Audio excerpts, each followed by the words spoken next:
Just a few days ago, Brock Purdy was making millions of dollars less than a lot of college players that we've seen in the current NIL era. His previous annual salary topping out at just over $5.3 million under his rookie deal, but now it seems like he's going to make that every second he takes the field.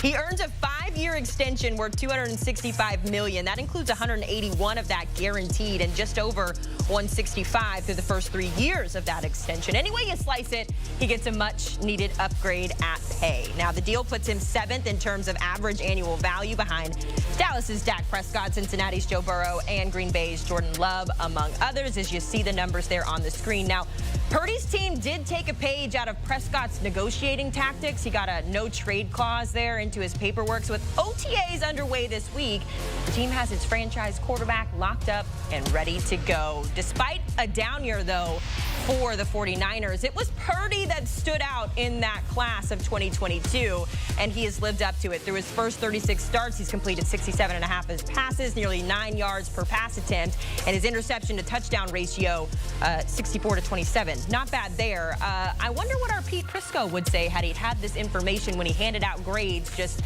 3 years ago or so. He joins us now alongside our two-time Super Bowl champion, Logan Ryan, and we're going to regrade the 2022 class. Pete, you told me before we came up that this process takes a really long time for you. And Logan, I also know, having done segments like this with you in the past, that you're also a difficult grader. So I'm curious to see which way these go. And we're going to start with the 49ers. Of course, they were headlined by Brock Purdy. Pete. Yeah, and the reason I do this is because you truly can't grade a draft. Even though we all do immediate draft grades, you can't grade a draft until 3 years later. And so I go back and revisit it. I grade myself, too, to look back at some of the stupidity I was involved with as well. Okay, so a little bit of self-accountability as well. Of course, and I like doing that. I like to be accountable for my mistakes, and just like the team should be accountable for their mistakes. And by the way, the 49ers made a bunch of them. Yes, you gave him a C back then, I believe, is what you gave him. And this is a draft where they traded the pick for Trey Lance. And so they didn't have a first-round pick. And so they're sitting there, and you say, okay, well, what do they get the rest of the draft? They didn't get anything in this draft. You look at this. The running back in the third ended up being, in Philadelphia, and he was recently cut. Danny Gray, a guy I thought could be good. Wide receiver, could run. Didn't work out, had one catch. Burford has played and started at times. He's been okay. The rest of that thing, they get nothing out of that draft aside from Brock Purdy. So Brock Purdy becoming the guy he's become saved it. He was Mr. Irrelevant, and he saved their draft class. Doesn't get much better, but he saved it because you still traded away a first-round pick for Trey Lance. I love it, Pete. We're arguing right away. So this guy, Mr. Irrelevant, saves a draft class, and you still give him a D-. This guy, the best quarterback in that draft. So if they would have picked him top 5, if they had a first-round pick, if they didn't botch a Trey Lance situation, and you pick Purdy in the first round, and now you're rewarding him with a top deal, he gets you to a Super Bowl, 2 NFC championships in his first 4 years, and you find that value in the 7th round, you get a franchise quarterback, which is the hardest thing to identify. Nobody can draft them right, even the 49ers, but they got Purdy, and they got saved. You find a franchise quarterback in a draft, I don't care how many you miss on, you find this guy, you lock him up, he's going to be the face of your franchise. He's accomplished more than any quarterback in this draft class by far. He accomplished more in his first 4 years than a lot of quarterbacks in the league. You look at those numbers, you look at the ranking there, first, and fourth. You find that in a 7th-round draft class, 7th-round draft pick, Pete, that at least has to be a B. I don't know how you give that anything less than a B of a draft. You find a franchise quarterback in the 7th round. You call it lucky. Who knows, but it's definitely not a D-. I cannot disagree with that grade anymore. Well, they were lucky, just like when your Patriots got Tom Brady in the 6th round. They were lucky because they drafted another guy, Antoine Harris, a defensive back, in the same 6th round. So the whole dynasty was based on luck. I know you don't want to hear that, but that's the reality of it. The truth is, Brock Purdy was a great pick, but they were lucky. But the reason the 49ers have had problems recently, particularly last year, was depth. They had a lot of injuries. Brock Purdy was on the field. He played. Their depth has been decimated in large part because of this draft. You blew the first-round pick. That hurts. You come back. Drake Jackson got hurt, but he was never the same player they thought he would be. Injuries factor in. The running back was a disaster. The wide receiver did nothing. And so you go down the line. They didn't get anything out of this draft. Normally, you get depth guys, Logan. They got no depth, and the reason they fell off last year, even with Brock Purdy on the field, is because they blew the rest of this draft. Pete, they got a franchise quarterback, and that's all you need in the draft. That is a great draft when you get a franchise quarterback, period. There's tons of players and all that we're going to look at. A bunch of these guys are misses all over the league. What the 49ers blew was the previous draft class. Trey Lance, that type of pick, that gets you fired. That guy has not played in the NFL yet. A guy like Brock Purdy gets you a new contract. That's what he did. He saved the 49ers franchise. He saved John Lynch's job. He saved Kyle Shanahan's credibility in the draft by saving this whole botch of trading up all those picks for a quarterback who's never started multiple games in this league. So Brock Purdy completely saved the 49ers franchise with their quarterback decisions past Garoppolo, and that is why he got that max deal. That's why this is a great draft for the 49ers, solely because they got a franchise quarterback out of it. All right, so we can agree that Brock Purdy saved the draft. We can also agree that the 49ers are not going to be saving any money. $265 million, quite a nice paycheck for Mr. Irrelevant. Let's go to the Lions. They didn't get a franchise quarterback that year, Pete, but boy, did they get a lot.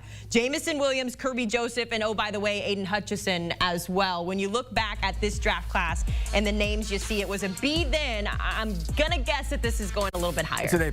It's an A+. And Hutchinson was on his way to win a Defensive Player of the Year honors last year before he got hurt. Jamison Williams has developed into a big play threat down the field. You know, you mentioned Joseph, who was an All-Pro last year, really played well. Pascal plays, a rotational defensive end. Rodriguez has started games. James Houston has been a part of the team at times, not anymore. But you look at that draft, you get a Defensive Player of the Year candidate, a big play threat wide receiver, an all-pro safety, and then some guys that you can put in there who have started in Rodriguez and Pascal. They had a heck of a draft. A+. Yeah, I absolutely agree with Pete on this one. This is a no-brainer here. When you have a franchise cornerstone, generational defensive end, Aiden Hutchinson with your top pick, and then your third-round pick is the highest-paid safety in football, that's a pretty good draft class right there. Then at the bottom of them, you have some great depth, some good reserves, some special team players.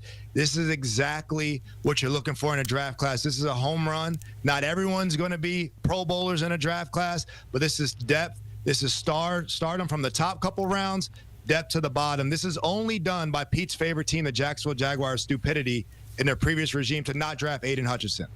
I don't know how the Jaguars, not only do they not obviously draft a quarterback, they didn't need one, so that means they could pick any best player that they want, and they pick Travon Walker over Aiden Hutchinson, Stingley, and Sauce Gardner. I mean, you can bat better blind in the dark there. So I don't understand. That's Pete's Jaguars. He probably liked that pick there from the Jags. I don't know if we're going to hit him, but that allowed Aiden Hutchinson from Michigan to fall in Detroit's lap and give Pete the A+ there. But his Jaguars really, really bombed on this draft with that one. Well, A, they're not my Jaguars. B, I hated to pick a Travon Walker over Aiden Hutchinson. Travon Walker, by the way, I will defend him a little bit. He's been a really good football player. He's just not Aiden Hutchinson. That's the bottom line. He doesn't rush. I mean, he's double-digit sacks the last 2 years. I mean, that's impressive. He's a good football player. Aiden Hutchinson just happens to be a special player. They blew the pick. They look back on it, and they know they blew the pick. Yeah, and it certainly feels like maybe trying to get one back. I know it's not the same position, but they trade up to get Travis Hunter this year, so at least it shows initiative that the Jags New regime. New regime. There we go. Duval. Or you can do it like the coach does it. Duval. Yeah, the coach is no good.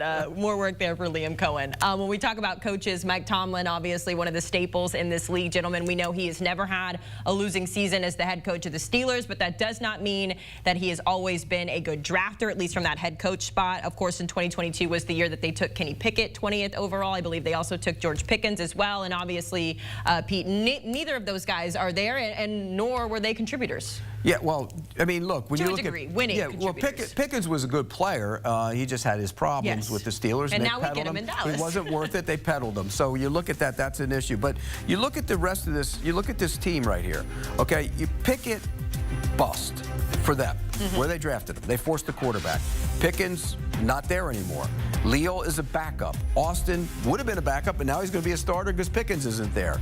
Connor Haywood's become a development, a guy that's rotated in there. The rest of this draft, nothing. So you look at the draft, they got backups and maybe one starter for this year in Calvin Austin. That's a bad draft, and that's why it gets an F. Yeah, this is a Steelers draft right here, and this is why the Steelers have not won a playoff game in a decade. because of stuff like this. No quarterback. They went for a quarterback, didn't get it. Wide receiver with attitude issues. Locker room doesn't love him. That's a typical. I've seen many Steelers wide receivers with the same issues. And then just lack of star power. We looked at the Lions draft. We see the star power. We see the all-pro players. We see all the potential. Then you look at the Steelers. They can't get the quarterback figured out. And then the rest just lacks star power. The one star they have in Pickens has an attitude issue, and he gets shipped out like many other Steelers wide receivers. So this is pretty typical of why the Steelers are where they are. Okay team, not a great team, and not won a playoff game in a very, very long time. And I think fans clearly are getting tired of it. And it's because of draft classes like this. Pete, based kind of on the conversation we're having, you look at what the Steelers did this year. They also chose to maybe not address the quarterback position the way we all thought they were going to. They took Will Howard instead of Shadur Sanders. When you look at the rest of the draft in addition to that, is this another year where in 3 years we're going to go, man, this class was a bust? If they don't fix the quarterback position, now in the back of their head, I think they're waiting for Mr. Rodgers and to see if he's going to go play in Pittsburgh and make that decision. But if they have to play with what they have, they're going to have a long season, and that, you know, making the playoffs and having a winning record will be in jeopardy. Yeah, we've talked about it over the last couple of years. Mike Tomlin right on the cusp there, so we'll see how it works out in 2025. If we talk about another failed quarterback experiment, the Patriots taking Bailey Zappi late in their draft was just one of several names I think that really didn't end up being an impact player out in Boston. Jack Jones was also a part of this draft class, Pete. It was a class that you gave a C- in 2022, but now you're giving it an F.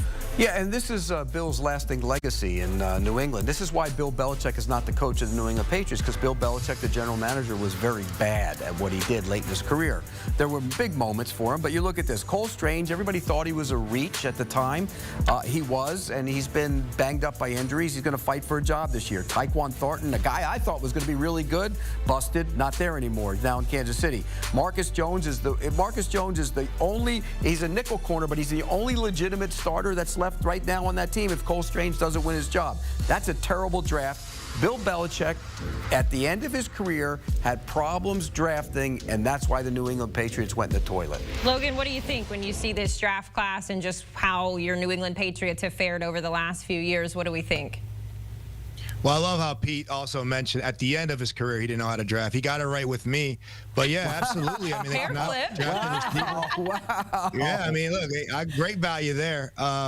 But, yeah, Bill has always struggled with drafting the receiver position. Some random reaches there with Cole Strange. I remember hearing New England crowd like, who is that, you know, on that pick, and that doesn't work out. Look, the DBs can play a little bit. Jack Jones can play. We know that, but he's without a job. He's got attitude issues and kind of a locker room take him or leave him type of guy, so he's kind of looking for that. And everybody else, it's just not hitting. Marcus Jones is not really an every down starter. That cornerback room got a lot better there.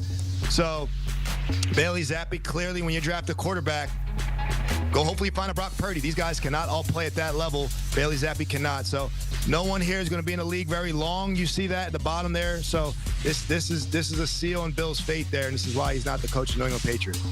Yeah, he thought he would get Bailey Zappi and get lucky like he did with that other guy in the 6th round way back. No, this didn't work out. The blueprint maybe he was distracted back then.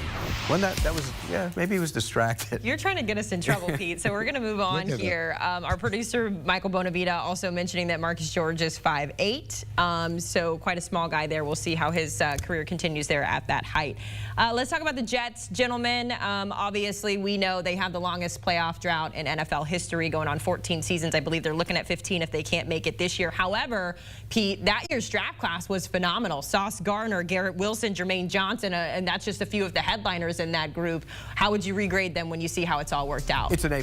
And I gave out... Because it was an A then. I gave out 5 A+, and all the other 4 teams that got the A+ were in the playoffs last year.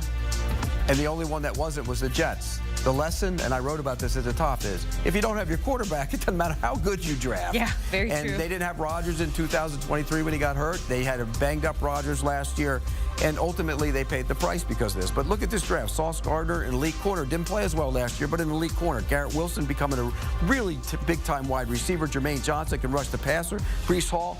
The other guys are all backups and play. All 7 picks are still on the roster, and 4 of them are major contributors. And so that's a really good draft for the Jets. But you don't have a quarterback, you're not going to win. Yeah, easy to say. Great draft there. Absolutely right. When you have 3 first-rounders, you think you're going to have a great draft. You're going to win the draft. But they hit on all 3. I mean, these guys can play. Breece Hall, obviously, in the second round, has a lot of potential. So they got it right with this one. They didn't go quarterback. They didn't mess around and try to pick one. They didn't like the quarterback draft class. They picked some players that can play. Now they got to find a quarterback that can get these guys the ball and win some games there.